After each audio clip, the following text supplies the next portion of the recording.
Hey friends, over the next few months, I will be interviewing unique people who have great ideas on how to make radical changes in America's eating habits, boost awareness of our environment, and contribute to the economic health of our country. This is Meryl Kennedy, and this is my podcast. Hello, everybody, and welcome to Rice Up Your Bowl. I'm super excited about today because I have an extremely special guest, my father, Elton Kennedy, here to tell us a little bit about his story. So I don't know how I convinced him to be on the podcast, but super excited to have him here with us. So first of all, Dad, welcome to the podcast.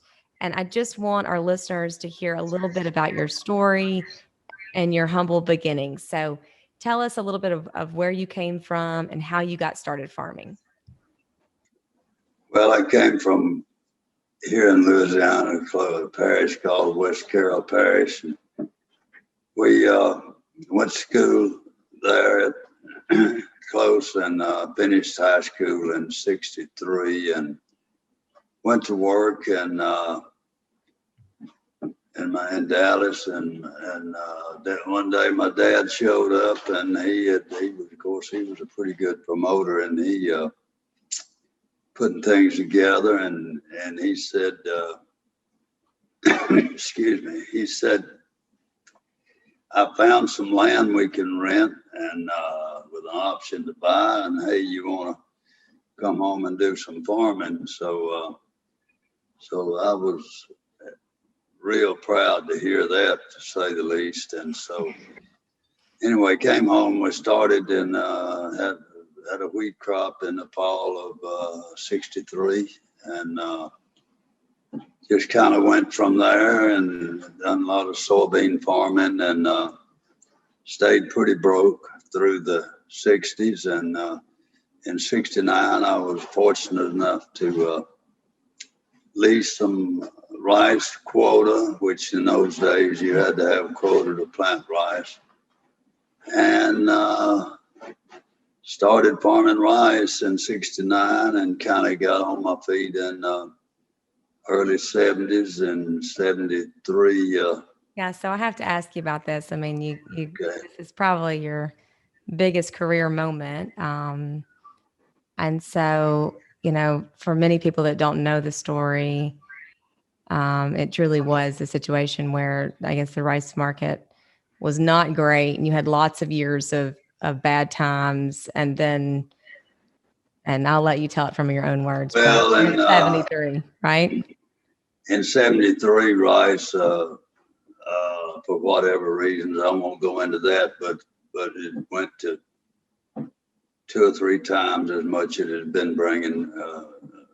So we had a great year. I mean, we got a lot of money for our rice, and put me in the black, so to speak. And in doing all of that, I met Frank Godshaw, which became a very good friend of mine. In fact, he was the chairman and owner of Riviana Foods, and third generation rice people from South Louisiana.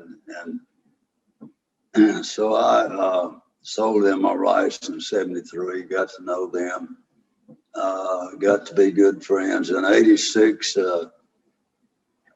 I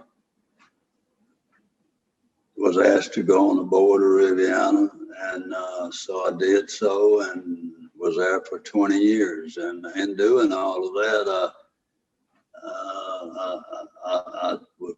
I learned a lot from the milling business, from rice milling business to distributing to packaging rice, just whatever, domestically and abroad. We had companies in Europe and Central America, and so that.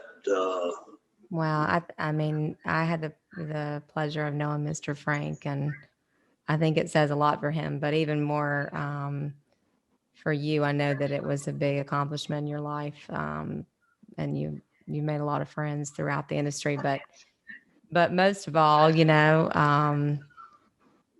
it was just something that, you were able to kind of continue to give back to the industry. And what you won't tell people, which I will, I guess, is that there was many years that you supplied Riviana with the rice that they needed when the rice crop would go down and there was fluctuations in the market. So this little kid from West Carroll without a degree, it was a big deal. And you and Mr. Frank did a lot of awesome things together. We did, and so after the company was sold, and I guess that was '04 or somewhere right in there, we we became closer really, and he was older age, and so I wound up with one of the mills, Riviana Mills. They kept on till I finally leased it, and so so I asked Mr. Frank. I said, "Well, how about you just being a partner, and we'll go back to milling rice?" And so we did, and that lasted about 10 years, and then later when you decided you was going to come home and work with me and help me. So we built our own mill here in Meryl, and so it's been a lot of fun, and we continue to do, and so. Talk about continuing to do, in your words. Tell everyone about your the organic farming that you've been helping us with, and some of the new age, I guess, practices that we're implementing, because without your help with that project, we wouldn't have been able to transition the acreage that we have been able to transition. So I know that that's something that you've been pretty instrumental on helping us implement. Well, it's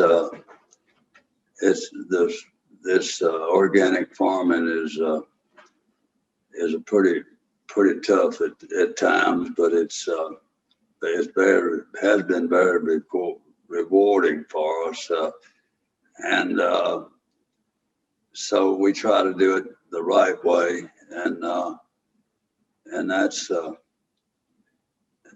at times is a struggle. But anyway, we've been successful at it, and you've been able to take that and with a market and do well with it, which has been great. So, well, couldn't have done it without your leadership. Well, anyway, we've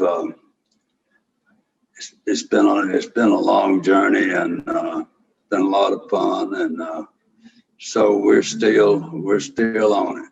So so thanks to you, and so.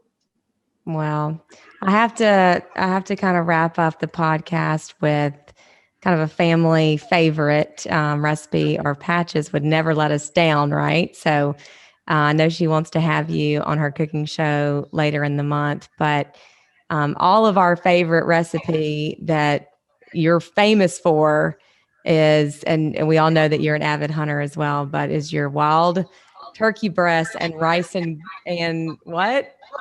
Well, rice and gravy. That's right. So you gotta the gravy makes it, but it's rice, and we all enjoy rice, and I guess we eat it every day to some form. This group, and now my grandchildren is has to have it, so that's good. So I have a hard time when I go up north. I go in Montana, for instance, and I mean those people, they eat potatoes, and I'm having a hard time selling them. But once I can get them to eating rice, well, they get off them potatoes some. Well, make them some of your famous gravy. So, you always called it Toodlum gravy. That's right. That's And right. That's what my mom called it. yeah, I believe that's right. So, and it's a white gravy, right? That's right. And it's, but you got to put those wild turkey breasts in a little bit of Tabasco and milk and put it overnight, and that helps to go with it. Well, I know it's what I asked for on my birthday, so it's my favorite meal. And I know it's a family favorite. So thank you again, Dad. Thank you for your legacy and your mentorship, and truly are a hero to many people, myself included. So thanks for being on the podcast and telling your story and reminding people, even in Montana, to rice up their bowl, right? So that's right. So thank you. Yeah. Love you very much. Bye.